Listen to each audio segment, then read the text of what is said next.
Surveying, and today I want to talk to you a little bit about damp meters. Now, these are a fairly standard piece of surveyors equipment when carrying out home surveys or any kind of building survey, building inspection where you are looking for damp. And I say they are called damp meters, kind of makes sense that they're used. But actually they can be a slightly kind of controversial bit of kit. They can be a misused piece of kit.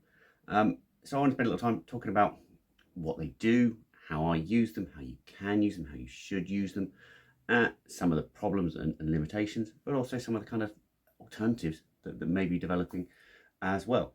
So let's start with what I use. So I actually carry two damp meters. Kind of my main meter is this one, which is the Surveymaster. So Protometer Surveymaster. It's kind of that, I suppose, the industry standard bit of kit for certainly for residential surveyors. It has two functions. Obviously, you've got the pin mode and you've got the scan mode. You can tell this is a fairly well-used bit of kit because it's lost the little cap that hides the pins, which means I regularly stab myself. I've also lost my back cover as well on the battery, but it is fully calibrated and still functioning, and that's the one that I kind of use the most. The other one I carry is a Tramex MEX5, MEX5, which is a slightly more sophisticated bit of kit, slightly more expensive than the Surveymaster, but does do a few more bits and pieces, which I might talk about as we go through. So, obviously, first thing, if you're a surveyor watching this, you probably already understand what a moisture meter, what a damp meter, and how they function. But I think I wanted to run through it quickly anyway for anybody who might not know. So, we call them damp meters, we call them moisture meters, but they don't actually measure moisture. They are actually electrical resistance meters. So they will tell you how easily electronic current passes through a material. And from that, we can infer levels of moisture. Because if you know how quickly or how easily that passes through a bit of dry material, if you increase the moisture in that material, the resistance will go down.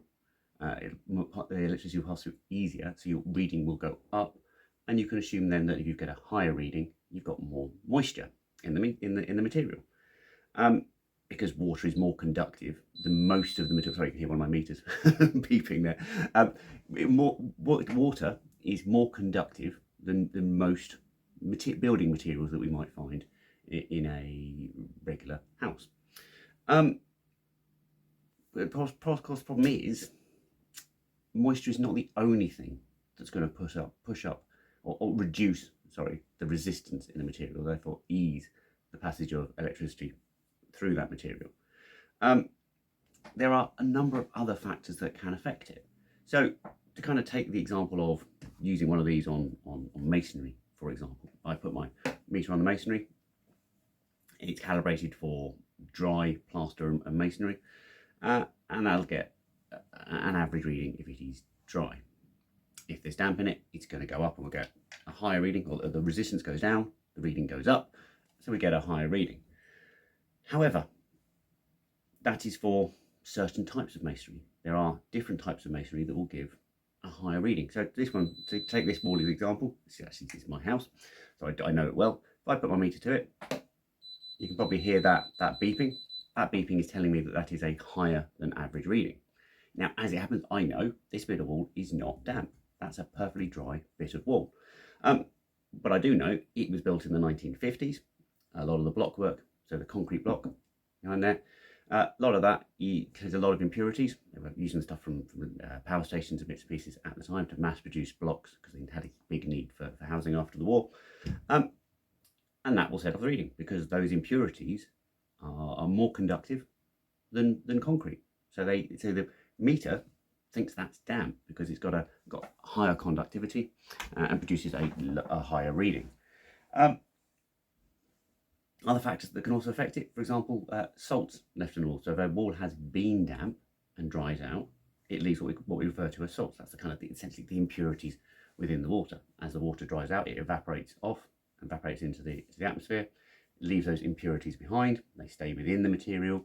Again, they are more conductive than the concrete, so they read higher. On top of that, you can also get certain wall finishes. So certain wallpapers will affect it. Even the beading at the edge, on the corner, where you might get the plaster butting or you get metal beading in there, that can affect it.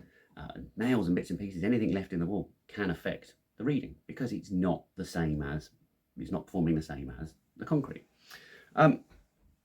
Other factors to consider is that these aren't actually calibrated for mortar, for masonry. So blockwork and concrete and brick and mortar, they're not calibrated for that. They're actually calibrated for timber. If I use this section, the prongs, stick that into timber, I will get a fairly accurate reading of the moisture content of timber. Not always, but relatively speaking, that's reasonably accurate. If I use it on the wall, what it's actually saying is, if this was timber, this is the equivalent reading you'd get on timber. So what we call a moisture equivalent, a timber equivalent, a wood equivalent reading. So it's not actually kind of designed for this, although we kind of use it for it, and we can relatively accurately use it to do the moisture content of masonry.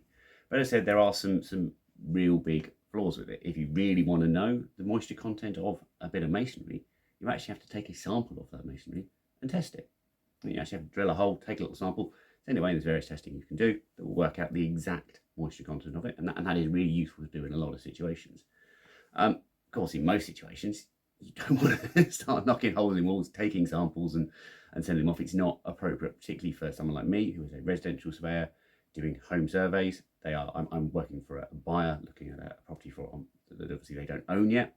So I don't have consent to start knocking holes in walls and taking samples and what have you. So I have to rely on non-invasive methods, and that is kind of what these do. They give us a non-invasive indicator of the potential for damp. They don't tell us whether it's damp, they tell us whether there's a kind of potential for damp, whether there's something that we need to look at further. And that kind of, in a roundabout way, brings me to the first problem in the way that some of these meters are used. So as a residential surveyor carrying out home surveys, we're told that the best thing to do is to take your meter and to take meter readings at about 1 meter intervals, both along and up and down, on every bit of solid wall that you can get to, right? And if you do that, if you get a high reading, that kind of, there's some damp there, I've got a high reading, right? And if you do a nice big spread, you're going to pick up all the bits of damp that are there. Of course, what you're also going to do is pick up all of the anomalous readings, the readings that are caused by something other than damp, because you've taken it all over the place and you've taken all sorts of readings. So you're going to pick up the odd ones like this one that beeps loudly, even though it's not actually damp. Now, of course, if I was a surveyor doing that, I could bang my meter around, I could get my high reading, and I could reasonably go, well, look, I've got a high reading, this is a moisture meter, therefore I know I can believe there to be damp there, or there may be damp there, therefore I'm going to recommend a further investigation. Get a damp specialist out, get him to take some samples and do some investigating further and establish whether that's damp. And that is theoretically legitimate. I've got my damp meter, I found a reading, that must be something must be causing it. I can't say it's definitely caused by something else, therefore I need to investigate for damp. And that is, I'm not going to say it's okay, but that is what certainly has been taught to surveyors, and that is certainly how some surveyors choose to operate. Not necessarily wrong, it's not perhaps how I choose to work, and I don't think it's perhaps the best way, the way we can add best value for our clients. For me, a better way to use this meter is to kind of use it in what we call a kind of a risk-based approach. So I will take my broad spread of readings because that is what I'm kind of obligated to do. But fundamentally, I'm not so worried about the readings. If I'm looking at this bit of wall, I've looked at it on the outside, I can't see any problems with it. And obviously we've got this is a bit of wall, we could have problems. You've got, an edge here, you've got a gutter, you could have some problems here, but I know externally we don't. I've looked at all of those things. Or say it was a flat wall without those problems. It's a cavity wall, so chance of water going through is not high. So I know I've looked at that. I know that externally there's no way water can get into it. I'm on the first floor here. There's no potential for rising damp. I've not eliminated all the possibilities of penetrating damp as well. So I'm happy that is hugely unlikely to be damp. So putting my meter to it doesn't really tell me anything, does it? I've seen everything I need to see. I know that's not damp. On the other side of it, if I've looked at it and I've got a blocked gutter there and I've got water pouring down it and I've got all sorts of problems going on, well then I know that's going to be damp. whether I put my meter into it or not. There's a damn good chance that's going to be damp. So putting a meter to it, again, doesn't really add anything to the process. Even if I put a meter into it and I don't get a damp reading, well, actually, I've still got all sorts of problems going on out there that need to be fixed. So putting my meter to it doesn't really add anything in that context. So I tend to use it much more in a risk-based approach. And that's kind of where this, for me, comes in much more handy. It's a slightly more advanced bit of kit. It tells me a little bit more than the Survey Master does. It does wall temperatures, it does relative humidity readings and all sorts of other bits and pieces. And it tends to be a little bit more sensitive. It's also got modes where I can change the depth of reading. So when we're looking at this one, if we're using the little pad on the back, we're taking a scan reading. That's how it takes it to a certain depth within the material, so I can understand that I am reading the masonry, not the surface of the wall. If I'm using my prongs, I'll be reading the surface. This one will read surface, it will read slightly deeper, and it will read slightly deeper than that, depending on whether you want to measure the moisture on the wall, within the plaster, or within the masonry behind that. Okay, it will do all three. It will do timber as well. It tends to be also a little bit more sensitive than my Survey Master. The Survey Master might just rack up to 99 straight away. This is going to be a slightly more nuanced reading, and I can use it a little bit more subtly. And that's why it's great. It takes a bit longer to take each reading. That's why I use Survey Master to comply with my obligation to take lots of readings. But then I'll switch to the Tramex when I actually find a high reading, and I want to investigate that a little bit more thoroughly. You know, where I've kind of, or where I suspect there might be a damp issue, because I've seen some things outside that give me reason to believe there's a damp issue, or I'm looking at a point in a building that is a weak spot and has a high potential for damp, but I can't see it more thoroughly. So, for example, I would use the example of a party wall underneath a valley gutter. So we have a lot of houses, we have the pitches running kind of parallel to the houses, you have these hidden valleys all the way along. You can't really see those from ground level. I do use a pole camera to access them, but it's not ideal. So it's nice to kind of check along those party walls with your damp meter, because that's a useful thing. The leaks can build up there and they can start to develop without being really visible until they are very significant.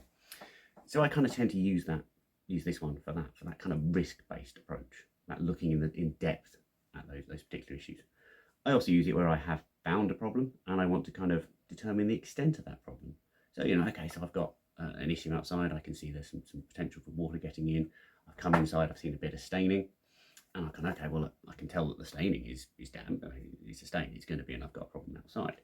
But how far has that spread? You know, because water can spread without yet having kind of caused any surface damage, any visible damage. So I want to check that so I can map it a little bit better with this, and that's what it's really, really useful for.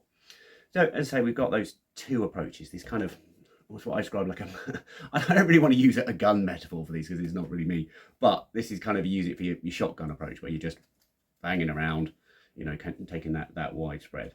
This one, a little bit more like a sniper rifle. You can use this one for the same purpose, and that you can take it the same way, but you're using it in much more kind of precision, laser focused way on those areas where you are really worried.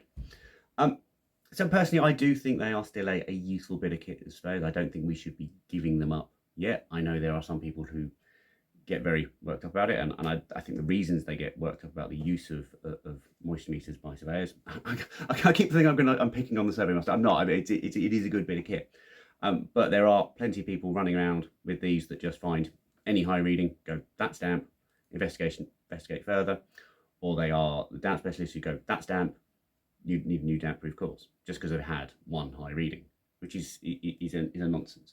So I understand why people are critical of that approach. We are still, as I say, kind of professionally obliged to kind of take the scattergun approach with our meter readings, but we do have to also think about what they mean a little bit better. So I don't think it's bad to use them. I think we should use them in a little bit more intelligent way. We should all, you know, and I don't think we can all get better at understanding the readings. That being said, I do think there is technology that is available now, which you could argue is a better resource for identifying areas of potential damp than the damp meter, and that is thermal imaging. So we know that, for example, take example of a bit of wall. If that bit of wall is damp, it is going to probably be colder than its surrounding wall, surrounding areas. Okay, if you have a damp wall, it will be conducting heat away from the surface of the wall, and it will get cold. Right. One of the issues with damp is it makes buildings cold, and we want to address that. But that will show up on thermal imaging. Right, so you can use thermal imaging to identify areas of potential damp. So if you've got, you're looking at a wall, you can't see the outside, for example, and you can't look for the sources of damp, you can use that thermal imaging to give you a clue. It can also do the same thing as I was talking about with this. It can help you map moisture. Now, of course, it's not foolproof. You have to understand them.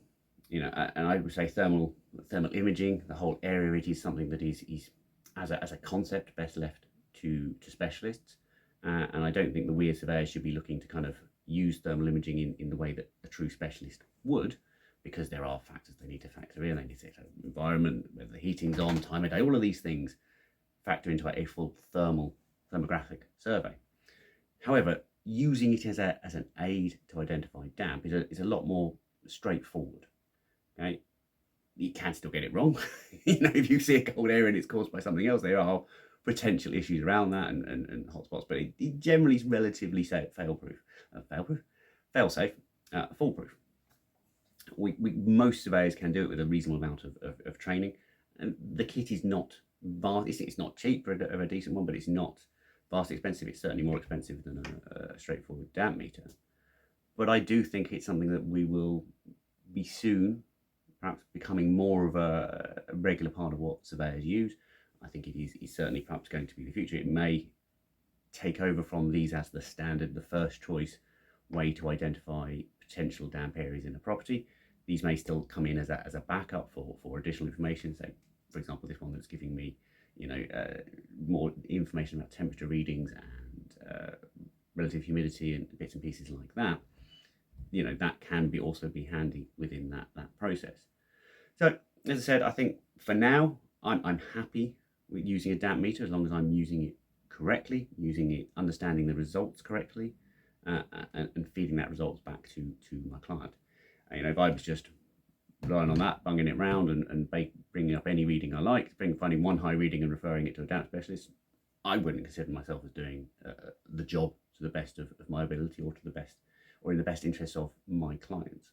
But taking a more risk-based approach and going into some depth as to what those readings could mean, eliminating the false readings and linking those readings up to actual physical problems that I can find within a property is an excellent way to use these. But as I say, probably in the future, that may develop into using thermal imaging, and I think that will probably take over. Hope you guys found that helpful. Any questions, you can drop a comment on YouTube or get in touch and I'll help as best I can. Thank you very much.